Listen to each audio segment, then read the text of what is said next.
Defence లోకి వచ్చింది. Heritage షేర్లు డౌన్ అవ్వడమా, హెరిటేజ్కి సంబంధించిన మార్కెట్ వాల్యూ డౌన్ అవ్వడమా, దాంతో పాటు వీళ్ళు మండల్లో గొడవ చేయటమా, మండల్లో చర్చకి రావడానికి ప్రభుత్వం వెనకాడటం, ప్లస్ ఎదురుదాడి చేసి వదిలిపెట్టేయడం, ఇవన్నీ నడుస్తున్నాయి.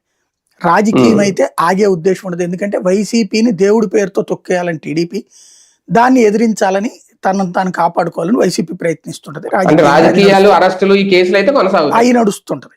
ఇక కేవలం ఈ రేట్లు ఈ సందర్భంగా సంపాదించుకున్నారని వీళ్ళు ఆరోపిస్తారు, వైసీపీ నమ్మేవాళ్ళు అది నమ్ముతారు, తెలుగుదేశాన్ని నమ్మేవాళ్ళు ఇప్పుడు కరెక్ట్ గా ఉందని నమ్ముతారు. ఇక దాన్ని ఎవడు జడ్జి చేయలేడు, ఎవడు ఇష్టం వచ్చిందో వాళ్ళదే జడ్జిమెంట్ అనమాట.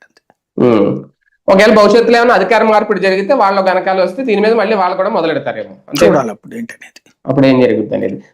రైట్ చూద్దాం. మొత్తానికి నాణ్యమైన లడ్డూలు అయితే ఇవ్వబోతున్నాం. ఇక నుంచి నాణ్యతతో కూడిన నెయ్యి సరఫరా చేసేలాగా టెండర్లు కూడా మార్చి వేరే డైరీలు కూడా ఇచ్చాము అనే క్లారిటీ అయితే ప్రభుత్వం నుంచి వచ్చింది. మరి ఇంకా ఎలా ఉంటుంది రేపు పొద్దున్న